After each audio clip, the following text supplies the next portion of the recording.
As I always do before making a video, I search for topics that may have been covered by other YouTube channels before I make my own. Unfortunately, CS MGTOW has made a video on this subject, but I would like to expand on how incredibly naive strawman argument that has been used in a recent Sagon discussion called Discussing Gynocentrism with Spinosauruskin and ThinkingApe. It's usually, I always see MGTOWs talking about it as if it's some terrible crime. And I'm just like, well, men marry up too. My response: my God, Sagon, it seems you've gone completely mental in this video. After participating in forums and a massive consumer of MGTOW content, I have never come across a single video whereby MGTOW say that men don't practice the same biological mate selection process that women do. Never, not even one. So how do you justify this statement that proponents of gynocentrism theory say that women are the only ones that are driven by biology? This is a complete fallacy that can be proven. See list. If you go through every video ever recorded, you will not find one. If you could find one, it will be so obscure and unacceptable that it might as well be invisible if it exists at all. And we haven't even got to the theory or academic discussion and citation yet.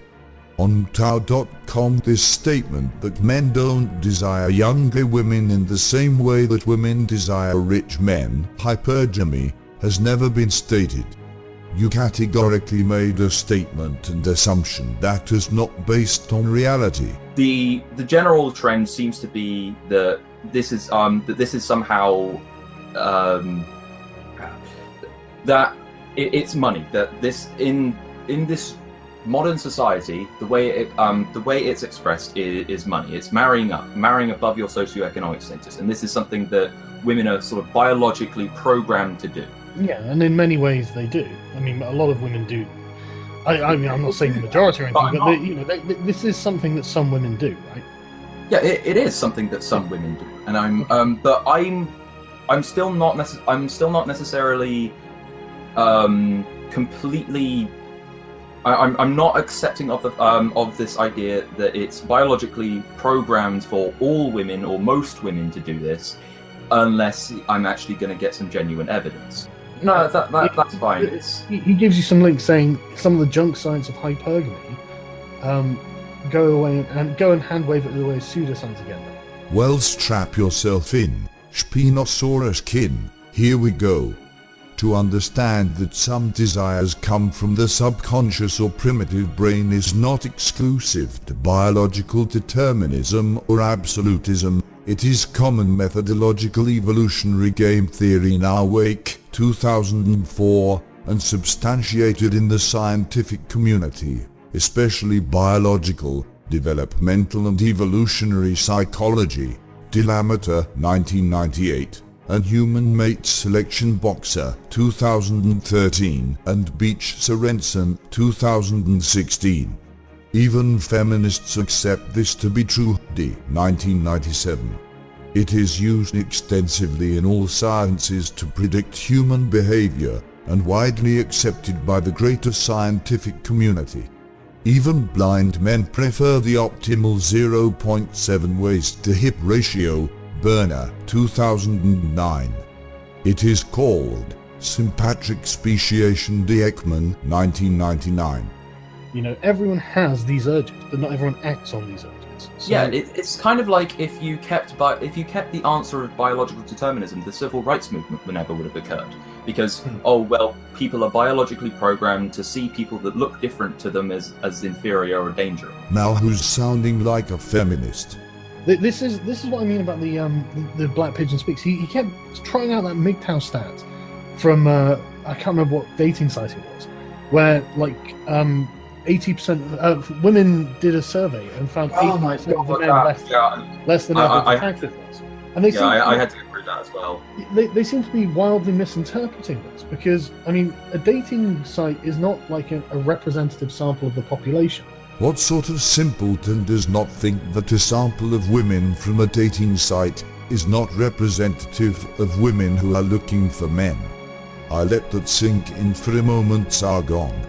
What you're saying is, women who are looking for a man on a dating site are not representative of what women are looking for when dating. That is a catastrophic fail. The idea of taking a sample for a scientific study is to take a sample from the group that you are studying. Would it make the study more representative if it had a controlled group of male salmon or hermaphrodite toads? Shoe on head in the chat. My first boyfriend was working 3 jobs and was poor as shit. My second one just quit his professional, well-paying full-time job to live off YouTube. Where is your god, hypergamy? If Shoe Head had any common sense or knowledge of the subject, she would know that according to Beach Sorensen 2016 and Rosenfeld 2015, women will date a man that is not financially successful, but they will blow him off for a more financially successful man. Bus 1989, unless they believe that the man they are with has potential to become wealthy. Bus 1994. But they may even groom or string along one in the background that has a greater earning potential.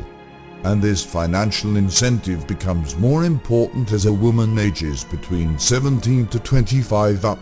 Beach Sorensen 2016, D 1997, Rosenfeld 2015, and Across Cultures. Bus 1989.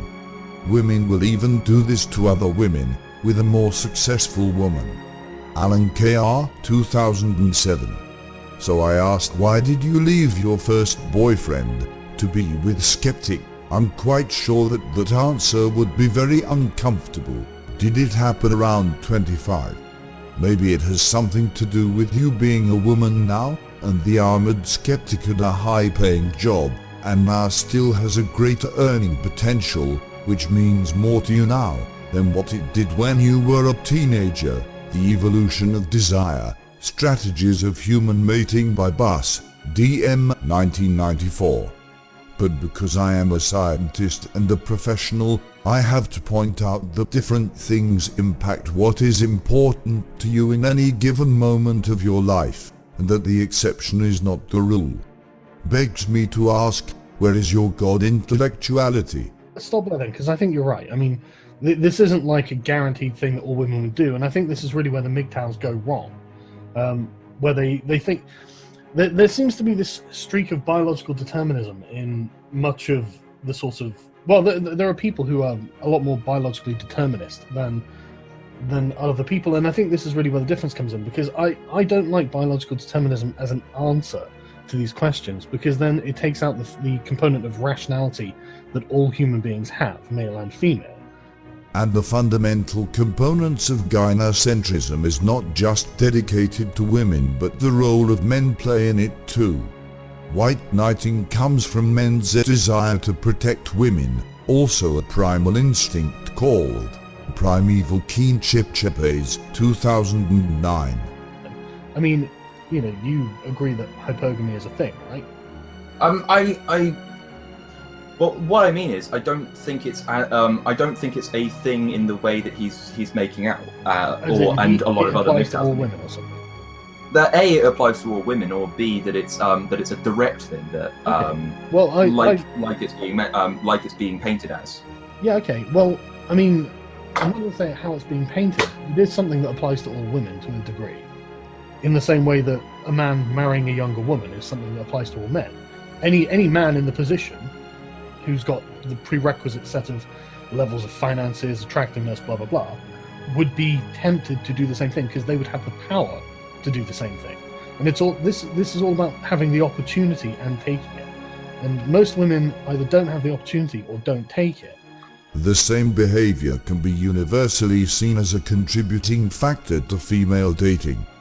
Do you not see the hypocrisy of your criticism to this point? Or are we just one-dimensional beings? It is essentially a primal instinct to pair bond. Gray, 2004, sexual desire which is nearly impossible to control and is irrevocably linked to mate selection. Josephs, 2011. So if mate selection is linked to an uncontrollable part about brain young, 2009, which is subconscious and has the power to override other instincts. Pelka, 2014, why would we rationally bring attention to that primal instinct when we see a pretty woman or a wealthy man? The answer is we wouldn't think about it rationally or intellectually, we would just want, not think, maybe act on that impulse or not. I'm looking at it from a point of, well, for one, the things like social status and money aren't really the sort of things you would find genes to actually sort of link to. You're not going to find the like genes to search genes is for attractiveness. Yeah, and the expression of that in the genes would be specific characteristics that are causally linked or correlate with it, rather than anything else. And I just keep getting hit with, oh, you're just social constructionist, you're a biology denier, and you're but by the same token, if that was true, then they would be being biological determinists, because they are ignoring the fact that women can make decisions. Functional magnetic resonance imaging shows the same parts of the brain. The reward center is switched on in women's brains when showed an image of men that were perceived as wealthy, strong and powerful. This means literally women's brains reward them for finding a man with wealth and resources attractive. Young, 2009. It is not that women's desires are more immoral than men's desires, but it is most certainly more destructive to society and the family unit that created it. Buss, 2001. Quote, Evolutionary biology, women are inherently programmed to be gold diggers. End quote. Pollitt, 2009. Then corrected, May, 2009. It shows that women are happier with the high-income earners, which leads to increased orgasm.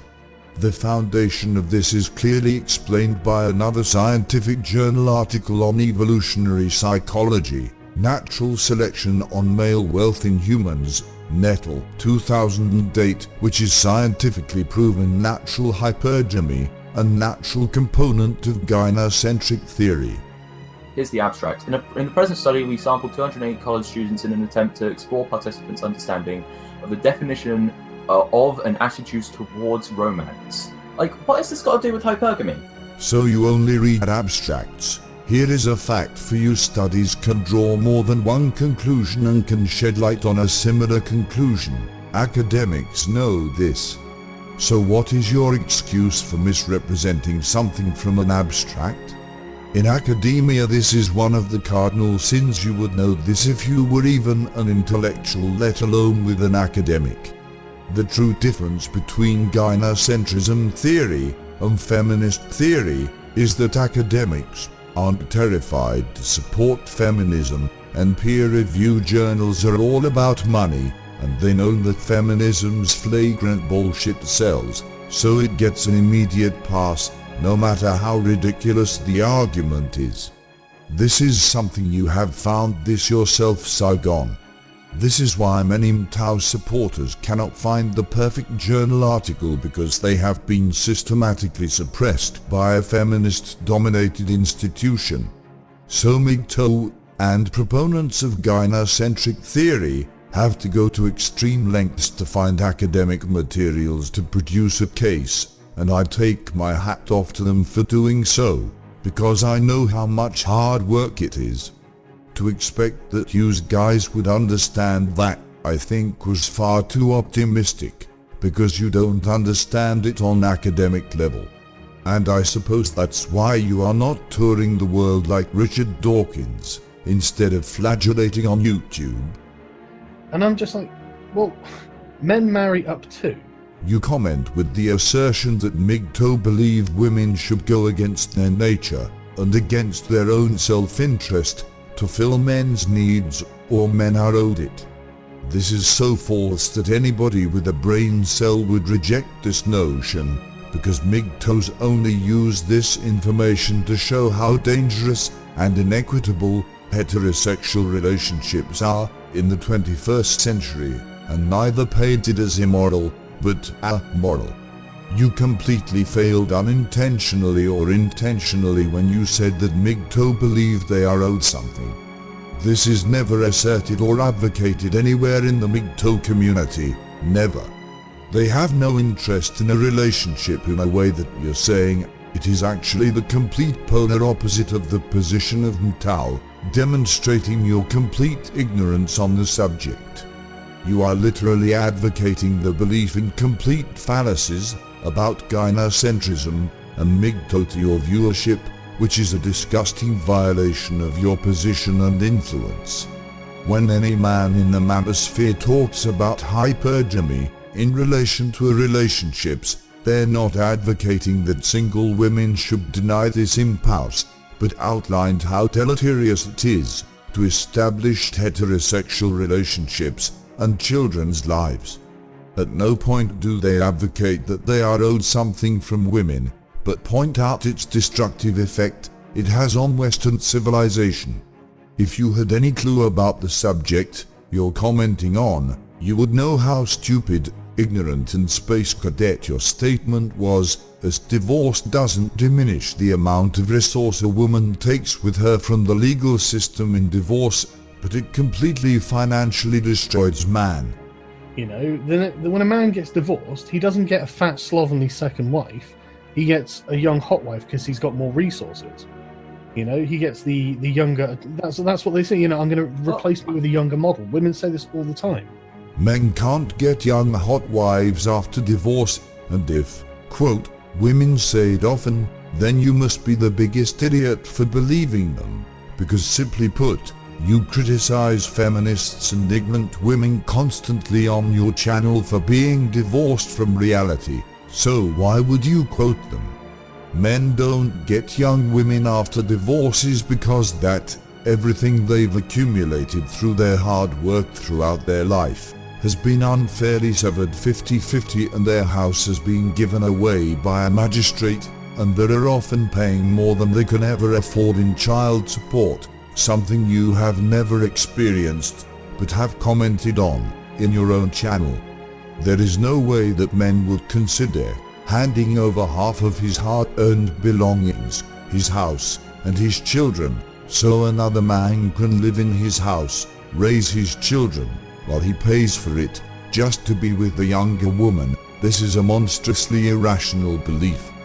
This is clearly outlined in the scientific and legal documentary, Divorce Corporation. Men in Australia, United Kingdom and America never come out on the better side of a divorce, whether they're forced to pay alimony or not. If you were actually paying attention to the people you're misrepresenting, you would know this. The majority of women initiate divorce, Rosenfeld, 2015. Why? 100 Your Tango experts say, vision of success, unmet expectations, finances, different priorities. Translation, I think I can get a richer man because this one isn't meeting my selfish and narcissistic financial expectations, so I will blow my family off and take his money and his children with me. Rosenfeld, 2015. When a woman walks away from a long-term relationship out of selfishness, especially ones with children, because they found somebody with more money, they not only destroyed the life of their partner, but the children's lives as well. Children that are victims of this hedonistic selfishness are statistically more likely to become criminals, more likely to commit suicide, more likely to be incarcerated, and are more likely to be violent, demonstrated by the Bureau of Justice Statistics, the United States, 1997 to 2013. Our 80% of rapists with anger problems come from fatherless homes. Journal of Justice and Behavior, Volume 14, pages 403 to 426. It seems that no one talks about the social impact on children on social media but the manosphere, not mothers and especially not feminists. When you meet it face on you will understand. So the manosphere speaks out in the interest of the children, and MGTOW talks about the destructive effect it has on society, and then disgustingly misrepresent them. I have no words for the amount of disappointment that I have in the handling of this topic. You and Spinosauruskin seem to have no grasp of the ideas and the absolute science behind this.